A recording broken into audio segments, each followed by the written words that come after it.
Morning students, তোমরা সবাই কেমন আছো? আশা করি তোমরা সবাই ভালো আছো। আমি কৌশিক স্যার।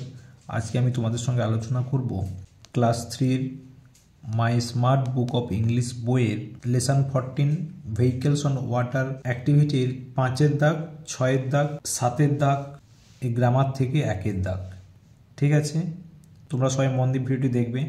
এই লেসনেরই আরও দুটো ভিডিও অলরেডি আপলোড করে রেখেছি, তোমরা যদি না দেখে থাকো তোমরা দেখে নেবে। চলো কথা না বাড়িয়ে আমি আমার ভিডিওটি শুরু করছি। দেখে নাও 5-এর দাগে feel in the chart below, নিচের তালিকাটি পূরণ করো। 1-এর দাগে দেখো how is the boat moving on, নৌকাটা কিভাবে চলছে। এই কথাটা কে জিজ্ঞাসা করেছিল? অর্ক। তাহলে এখানে হবে অর্ক। ঠিক আছে, এরপরে দেখো 2-এর দাগে it is a speed boat, এটি হচ্ছে স্পিড বোট। এ কথাটা কে বলেছে? অর্কর মা বলেছে, অর্কর মাদার। ঠিক আছে, এরপরে দেখো 3-এর দাগে a steamer is a large boat, steamer একটি বড় নৌকা। এটা কে বলেছে? অর্কর মা বলেছে, অর্কর মাদার। ঠিক আছে, এরপরে 4-এর দাগে দেখো what is a steamer, steamer কি? এটা কে বলেছে? অর্ক। এরপরে 5-এর দাগে দেখো a propeller keeps the boat moving, চালক পাখা নৌকাটিকে চলমান রাখে। এটা হচ্ছে কে বলেছে? অর্কর ফাদার, অর্কর বাবা। ঠিক আছে, এই তালিকাটা পূরণ করে দিলাম। এরপরে দেখো 6-এর দাগে make sentence with the words below, নিচের শব্দগুলি দিয়ে বাক্য রচনা করো। দেখতে পাচ্ছ ওয়ার্ডগুলো লিখে দেওয়া আছে। উড মানে কাঠ, বোট মানে নৌকা, রূপ মানে ছাদ, আয়রন মানে লোহা, মুভ মানে চলা। ঠিক আছে, এই ওয়ার্ডগুলো দিয়ে মেক সেন্টেন্স করতে হবে। উড মানে কি? কাঠ। Boat is made of wood, full stop. নৌকা কাঠের তৈরি। ঠিক আছে, এবার দেখো বোট দিয়ে Arka sees a big boat, Arka একটি বড় নৌকা দেখল। রূপ মানে কি? ছাদ। A vessel has no roof, ভ্যাসেলের কোনো ছাদ নেই। আয়রন লোহা। এ স্টিমার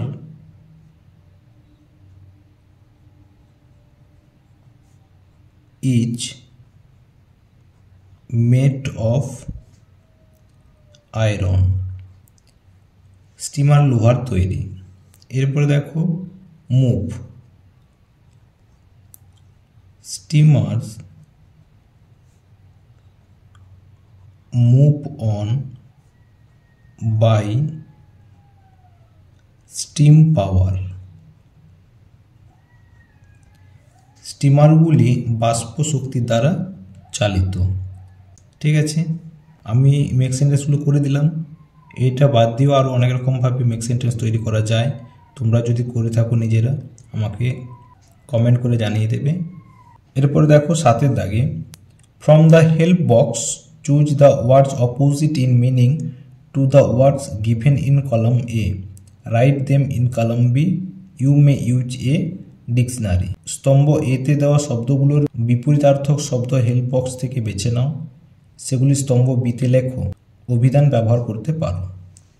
ঠিক আছে, দেখো এতে যে ওয়ার্ডসগুলো দেওয়া আছে আর বিতে অ্যান্টোনিমস। হেল্প বক্সে কিছু ওয়ার্ড লিখে দেওয়া আছে, একটু প্রথমে পড়ে নিই। লার্জ মানে কি? বড়। হেভি মানে ভারী। ফাস্ট মানে দ্রুত। ফার্স্ট মানে হচ্ছে প্রথম। ডেকোরেট মানে সজ্জিত। লাইট মানে হালকা। লাস্ট মানে শেষ। স্মল মানে ছোট। আনঅ্যাডন্ড মানে সজ্জিত নয়। স্লো মানে ধীরে। এবার দেখো লার্জ মানে হচ্ছে কি বড়, তাহলে স্মল মানে ছোট, তাহলে এইখানে স্মল লিখতে হবে। হেভি মানে ভারী, লাইট মানে হালকা। ফাস্ট মানে হচ্ছে দ্রুত, এই যে স্লো, স্লো মানে ধীরে। ফার্স্ট মানে প্রথম, লাস্ট মানে শেষ। ডেকোরেটেড মানে সজ্জিত, আনঅ্যাডর্নড মানে সজ্জিত নয়। ঠিক আছে, সাথে দাগটাও বুঝতে পারলে। এবার দেখো তোমরা একটু লক্ষ্য করো, now fill in the blanks with much many. Much আর মেনি দিয়ে এই শূন্যস্থানগুলো পূরণ করতে হবে। প্রথমে বলে রাখি, মাচ আর মেনি এ দুটোর অর্থ কিন্তু অনেক। মাচ মানেও অনেক, মেনি মানেও অনেক। ঠিক আছে, এবার এদের হচ্ছে পার্থক্যটা বুঝতে হবে এইভাবে। দেখো মেনি মানে ব্যবহৃত হয় কখন, সংখ্যা বোঝাতে বহু বচনের সাথে। ঠিক আছে, আর মাছটা হচ্ছে পরিমাণ বোঝায় এক বচনের সাথে। তাহলে কি বললাম বুঝতে পেরেছো? মেনিটা হচ্ছে সংখ্যা বোঝাবে আর বহু বচন বোঝাবে, আর মাছ হচ্ছে পরিমাণ বোঝাবে আর এক বচনের সাথে ব্যবহৃত হয়। ঠিক আছে, দেখে নাও এর দাগে, we should not take dash food at night. তাহলে এখানে দেখো ফুড মানে কি, খাবার। এই খাবারটা কি সংখ্যাতে না পরিমাণে বোঝায়? এটা ফুড হচ্ছে খাবার, এটা হচ্ছে কি পরিমাণ। তো সেটা কি হবে, এখানে পরিমাণ বোঝালে কি বলেছি, মাছ, MUCH। এরপরে দেখো, there are dash mangoes in the basket.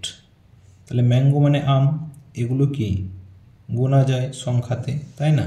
তাহলে এখানে কি হবে, many. The man has not dash money. Money মানে টাকা, এটা পরিমাণ দিয়ে বোঝানো যায়, তাহলে এখানে কি হবে, much. Dash people came to the fair. দেখো পিপল হচ্ছে সবসময় বহু বচন, ঠিক আছে, প্লুরাল ফর্ম সবসময়। তাহলে এখানে কোনটা হবে বহু বচন, many.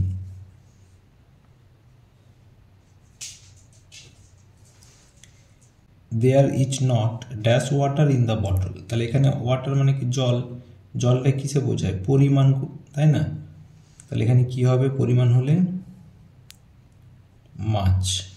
There are dash trees in the garden. Trees মানে কি গাছ, তাহলে এটা সংখ্যা বোঝাবে, তাহলে এখানে সংখ্যা বোঝালে কি হবে, many. My grandfather drinks dash water at a time. তাহলে ওয়াটার এক্ষুনি বলেছি কি হয়, much. She has dash toys. Toys মানে খেলনা, এটা সংখ্যা দিয়ে বোঝানো হয়, তাই না? তাহলে এখানে কি হবে, many toys. He likes it very much. তাহলে ইট মানে এটা, এটা হচ্ছে পরিমাণ বোঝায়, তাহলে এখানে মাছ হবে। ঠিক আছে, এইভাবে তোমরা সব খাতাতে তুলে নেবে বা বইতে তুলে নেবে। ঠিক আছে, আজকে এটুকুই। এরপরে নেক্সট ভিডিওতে আরও পরের লেসনের অ্যাক্টিভিটিগুলো কমপ্লিট করে দেব। তোমরা সবাই ভালো থাকবে, সুস্থ থাকবে, টাটা।